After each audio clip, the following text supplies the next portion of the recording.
Total building गिर चुकी है। ये साथ वाली बिल्डिंग जो साथ वाली गिर चुकी है। ये एम.ए. जिन्ना रोड पे दिखाया जा रहा है।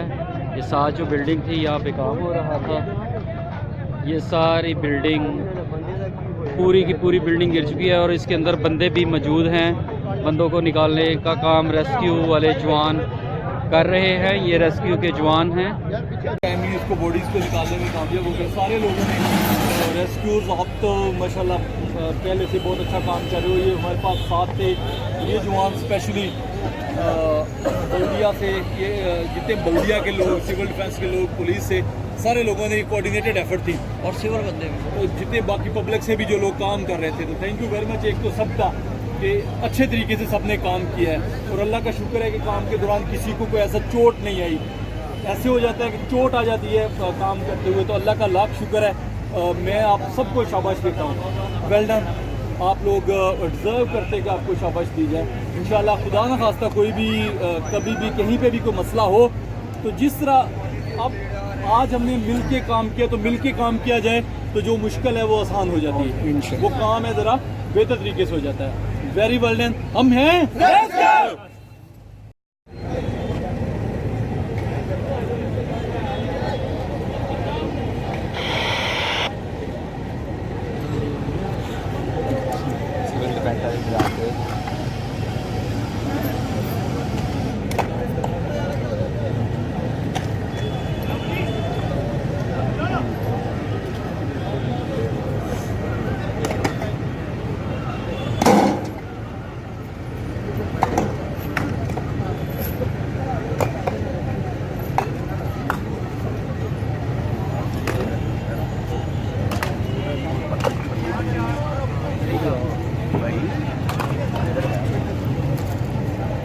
बता रहा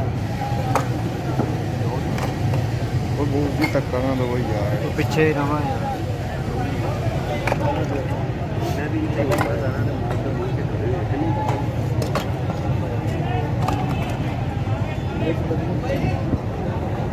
काम कर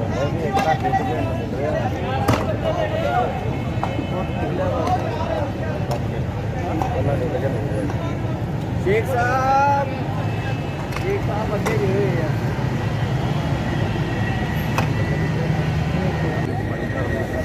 ये बात धोखे पासवाने काला में बच्चा बेटे कटा के फिर जिन्हें बनाई है वो खिदा तो नवे दा भी नहीं।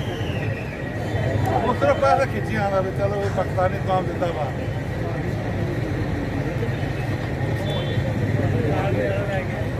गाला कट तो बैठा हर सारी मनु गाला कंटी यार ने उन्होंने कंटी माल का ना कटा गाला कटनियां ताड़ी आवाज लगी सबूत से हो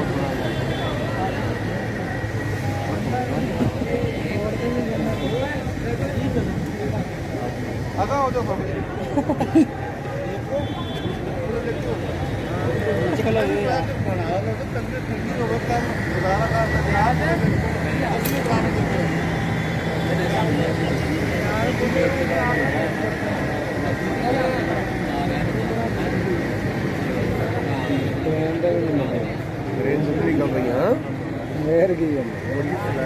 निकलेगी सही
यार की तुसी ये बना रहे हो बन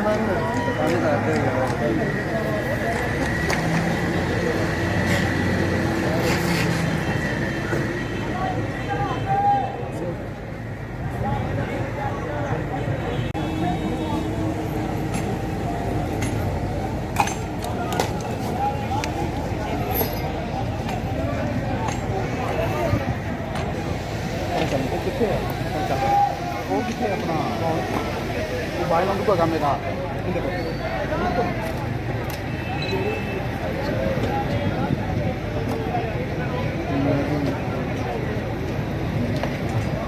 ਵੱਡਾ ਭਾਈ ਥੋੜੀ ਬੜੀ ਹੋ ਗਈ ਤੁਸੀਂ ਮੇਰਾ ਮੇਰੀ ਐਸ ਲੱਗ ਚੱਕ ਕरेगा ਭਾਈ ਸਾਈਡ ਦੋ ਸਾਈਡ ਤੋਂ ਸਰ ਬਲੀਨ ਕਿਧਰ ਹੈ ਬਲੀਨ ਪਿੱਛੇ ਹੈ